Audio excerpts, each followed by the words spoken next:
Желіні шулатқан мектеп директоры былай дейді: баланың бойына білімнен бұрын сенім ұялату керек. Нөмір 58-ші мектеп гимназиясының директоры Ақмоншақ Нұртаза дәстүрлі мектеп басшыларының бейнесінен өзгеше оқушылармен заманауи тілде сөйлесіп, әлеуметтік желіні тиімді пайдалана білетін жаңа буын ұстазы.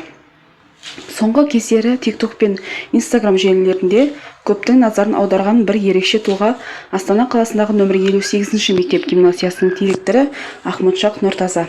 Ол дәстүрлі мектеп басшыларының бейнесінен өзгеше оқушылармен заманауи тілде сөйлесіп, әлеуметтік желіні тиімді пайдалана білетін жаңа буын ұстазы. Мектеп директоры ма, әлде жоқ блогер ме? Көпшілік Ақмоншақ Нұртазаны алғашында TikToktағы бейнероликтері арқылы таныды. Ол онда оқушылармен би билеп, ойын ойнап, мектептегі күнделікті өмірдің қызықты сәттерін бөлісіп отырды.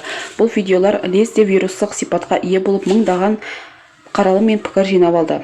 Желі қолданушыларының бірі оны TikTok жұлдызы директор деп аттаса, енді бірі оқушыға дос бола алған басшы деп бағалайды.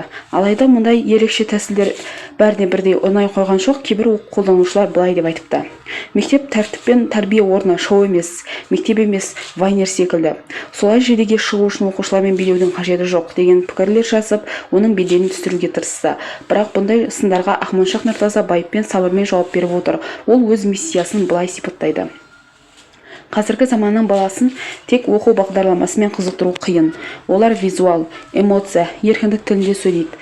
Егер мен сол тілді білмесем, олармен арадағы көпір үзіледі. Менің мақсатым сол көпірді сақтап қалу. Мен өзімді TikTokта көрсету үшін емес, оқушыны түсіну үшін сол ортада боламын. Егер олар сол кеңістікте отырса, мен де сол жерде болуым тиіс.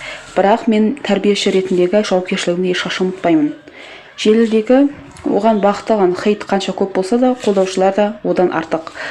Әсіресе жас мұғалімдер мен ата-аналар оны жаңашылдықтың символы ретінде қабылдауда. Менің балам мектепке құлшынып барады. Бұрын үнсіз еді, қазір мектеп директорын мақтап отырады. Демек, бұл педагогикалық жетістік, дейді ата-ана Жандәулетова Сара. Білім беру жүйесіндегі жылулық пен адамдық қарым-қатынас жетіспейді. Ақмоншақ ханым соны қайтарып жатыр. Ол бізге үлгі. Біз де мектепті тек сабақ орны емес, өмір мектебі етуіміз керек дегенде жайлы пікірлер айтылуда. Сондай-ақ кейбір ата-аналар оған арнайы алғыс хат жолдап, мектеп ішіндегі атмосфераның өзгергенін айтып, оң пікір білдірген. Ақмоншақ Нұртаза тек директор ғана емес, өзгерістерге ұстайтын көшбасшы. Оның ұстанымына сүйенетін болсақ, бүгінгі мектеп баланың бойына білімнен бұрын сенім ұялату керек.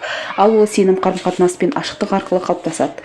Ол формадан гөрі мән мен мазмұнға көңіл бөлуді жөн санайды. Ұстаздың киіміне емес, ішкі дүниесіне, жүрегіне қарау керек, дейді ол өз сұхбатында.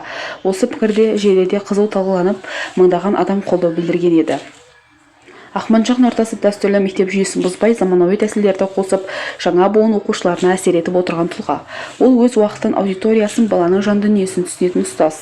Қоғам ішінде түрлі пікірлер туындағанмен, бастысы ол бүгінгі оқушының жүрегіне жол таба алды. Ақмоншақ Нұртаза тек мектептің ғана емес, қоғамның да тәрбиесіне үлес қосып жүрген педагог. Оның әрекеті арқылы білім беру жүйесінің жаңа бағыты баланың тұлғасын тану, онымен тең дәрежеде сөйлесу, шабыт беру екенін аңғарамыз.